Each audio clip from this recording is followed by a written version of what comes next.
ओम नमो भगवते वासुदेवाय। जय श्री राधे। दोस्तों, आज अमावस्या के दिन सुनिए अमावस माता की कथा। पौराणिक कथा के अनुसार एक गांव में सास और बहू दोनों अकेली रहती थी और उनका बेटा विदेश में कमाने के लिए गया था। सास और बहू दोनों बहुत प्रेम से रहती थी। दोनों एक दूसरे की देखभाल भी करती थी। एक दिन बहू ने खाना नहीं खाया, तब सास बहू से पूछने लगी कि बेटा तुमने खाना क्यों नहीं खाया।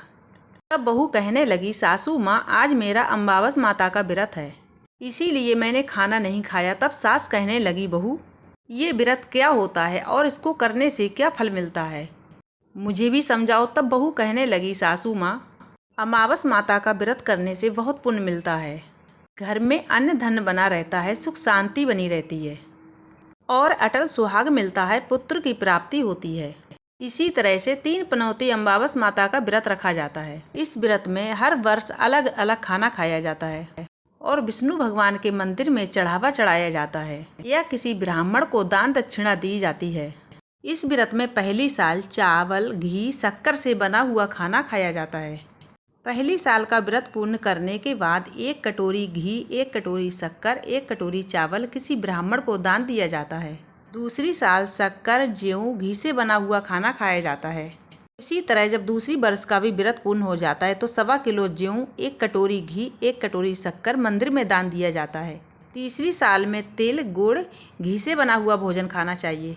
जब इसी तरह से तीसरी साल का भी व्रत पूर्ण हो जाए तब आधा किलो तिल, 1 कटोरी घी, 1 कटोरी शक्कर किसी मंदिर में दान किया जाता है, चाहे तो किसी ब्राह्मण को दान दिया जाता है। इसी तरह सासू माँ 3 पनौती अमावस्या व्रत कहा जाता है। फिर बहू कहने लगी, माँ जी, इस व्रत का संकल्प लेके इस व्रत को पूरा करना जरूरी होता है और जब किसी प्रकार से पूरे नहीं होते तब घर में अशांति, लड़ाई झगड़े हो जाते हैं। तब सासू माँ कहने लगी, बहू मेरी तो उम्र हो गई, लेकिन इस व्रत को तुम जरूर करना।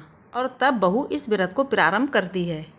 एक दिन बहू ने किसी के कहने पर गेहूं की बनी रोटी खा ली और अमावस माता इस बात से नाराज हो गई। जो सास और बहू कभी बहुत प्रेम से रहती थी, अब उन दोनों में झगड़े होने लगे। तब गांव वाले भी हैरान हो गए कि इनके घर में ये सब क्या हो रहा है। सास अपनी बहू को कहने लगी, जब से तुम हमारे घर में बहू बनकर आई हो तब से हमारे घर की लक्ष्मी चली गई, तुम हमारे घर के लिए बिल्कुल शुभ नहीं हो।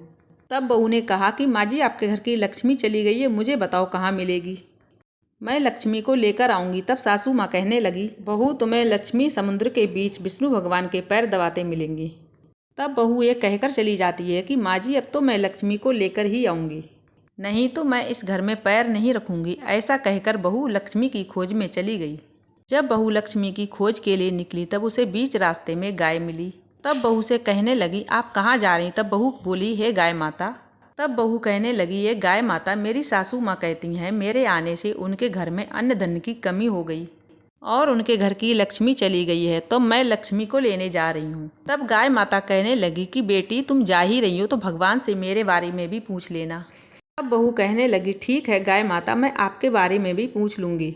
तब गाय माता कहने लगी कि जब मेरा बछड़ा होता है तो मर जाता है, जिंदा नहीं रहता है, तुम लक्ष्मी माता से पूछ लेना कि आखिरकार मेरे साथ ऐसा क्यों हो रहा है, मैंने ऐसे कौन से कर्म किए हैं जिसकी सज़ा मुझे मिल रही है। तब गऊ कहने लगी, गाय माता, मैं आपके बारे में ज़रूर पूछ लूँगी। ऐसा कहकर बहू चली गई।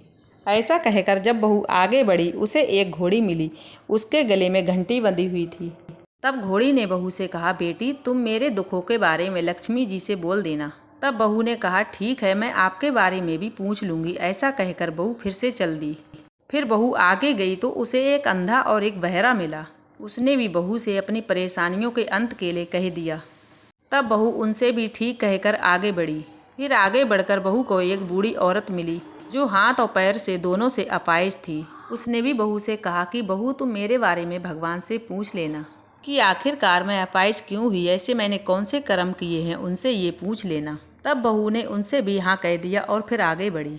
आगे चलते चलते बहू बहुत थक गई। फिर वह एक आम के पेड़ के नीचे बैठ गई। फिर वह आम का पेड़ प्रसन्न होकर कहने लगा कि बहू तुम कहाँ से आई हो और कहाँ को जा रही हो। तब बहू कहने लगी कि वो लक्ष्मी जी को लेने जा रही है। तब आम का पेड़ भी भगवान से अपनी समस्या बोलने के लिए बहू को कहने लगा कि मेरे पेड़ पर लगे हुए आम खट्टे ही क्यों होते हैं, कि बहू रानी इस बारे में भी भगवान से जरूर पूछ लेना। तब बहू पेड़ की समस्या भी लेकर आगे बढ़ गई। थोड़ी दूर बढ़ने पर बहू को एक तलाई मिली। तब तलाई कहने लगी बहू से कि तुम भगवान से ये जरूर पूछ लेना कि मेरी तलाई का पानी इतना मैला क्यों होता है। कोई भी यहाँ आकर पानी नहीं पीता। तब बहू कहने लगी जरूर पूछ लूंगी। ऐसा कहकर बहू आगे बढ़ गई। बहुत दिनों से चलते चलते बहू थक गई। ऐसा कहकर बहू आगे चल दी। बहुत दिनों से जंगल में चलते चलते बहू थक गई और उसे भूख भी लगी, लेकिन उसे कुछ खाने को नहीं मिला, तो उसके कारण वो भूख प्यास से व्याकुल हो गई। फिर वो बेहोश भी हो गई। उसी समय भगवान श्री हरि और माता लक्ष्मी घूमते हुए उधर से जा रहे थे। जब माता लक्ष्मी ने उस बहू को देखा तब माता लक्ष्मी श्री हरि भगवान से कहने लगी, हे नाथ, ये तो आपकी बहुत बड़ी भक्त है, आप इसके दुखों का निवारण कीजिए। तब भगवान श्री हरि कहते हैं, इस संसार में बहुत से जीव दुखी हैं, सभी अपने अपने कर्मों के फल भोग रहे हैं, मैं किस किस के दुखों का निवारण करूं। तो माता लक्ष्मी कहने लगी भगवान श्री हरि से कि ये बहुत दिनों से भूखी प्यासी है, ऐसे में इसको जंगल में छोड़ दिया जाए तो इसको जंगली जानवर खा लेंगे। तब माता लक्ष्मी की बात सुनकर भगवान श्री हरि एक साधु का रूप धारण करके बहू के पास गए और उसे होश में लाए। बहू के होश में आते हुए भगवान श्री हरि साधु रूप धारण में भगवान उससे पूछने लगे कि तुम यहाँ क्यों आई हो और कहाँ जा रही हो। बहू ने सारी बात बता दी। उसकी बात सुनकर भगवान श्री हरि और माता लक्ष्मी प्रकट हो गए। उनके साथ साथ प्रकट हुई अम्बावस माता भी। बहू उन्हें देखकर उनके चरणों में गिरकर उन्हें प्रणाम करने लगी। तब अम्बावस माता बहू से कहने लगी, बेटी, तूने मेरे व्रत को खंडित किया है, इसी की सजा तुझे मिली है, लेकिन अब मैं तुझे क्षमा करती हूँ। अब तुम घर को जाओ, तुम्हारा घर अन्न धन से भर जाएगा, तुम्हारा घर सुंदर महल में बदल जाएगा और तुम्हारी सभी मनोकामना पूरी होंगी। इन सब के बाद बहू को रास्ते में जो जो मिला उन सब के दुखों का निवारण करने के लिए विनती की। तब भगवान श्री हरि कहने लगे कि गाय ने अपना दूध कभी किसी और को नहीं पिलाया, इसीलिए उसके बछड़े जिंदा नहीं रहते। तुम उसका दूध पी लेना, फिर उसके बाद उसके बछड़े जिंदे रहने लगेंगे। और घोड़ी पिछले जन्म में आटा पीसने वाली महिला थी, लेकिन वो किसी को आटा पीस कर नहीं देती थी, इसीलिए उसके गले में चक्की के पाट बंधे थे। तुम उसके पाट खोल देना, वो बिल्कुल ठीक हो जाएगी। और वो बुजुर्ग कभी भगवान के मंदिर गया, ना ही उसने भगवान के कभी भजन सुने। उसे मंदिर ले जाकर भगवान के दर्शन करवा देना, इससे वो ठीक हो जाएगा।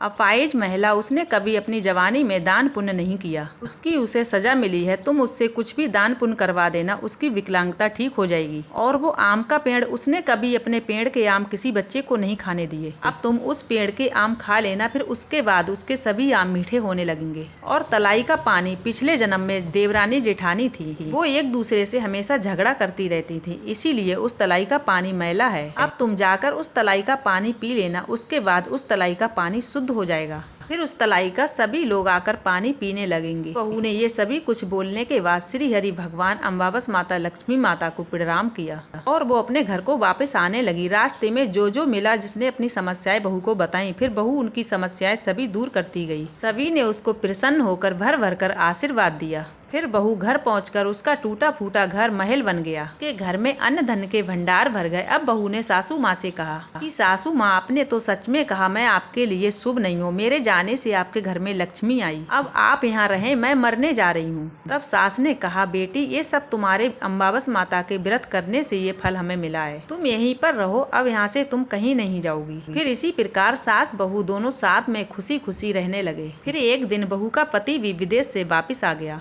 जब बेटे ने अपने घर में अन्न धन के भंडार भरे देखे, तब माँ ने अपने बेटे को सारी बात बता दी। फिर इस प्रकार बहू बेटा माँ तीनों लोग मिलके खुशी खुशी रहने लगे और वह तीनों अम्बावस माता का खुशी खुशी व्रत भी रखने लगे। हे अम्बावस माता, इस प्रकार से जो भी आपके व्रत रखते हैं, अपने भक्तों के घर में अन्न धन के भंडार भरना और सभी भक्तों की रक्षा करना, सभी पर अपनी कृपा बनाए रखना। एक बार बोलिए प्रेम से, अम्बावस माता की जय। श्री लक्ष्मी नारायण भगवान की जय। राधे श्याम की जय।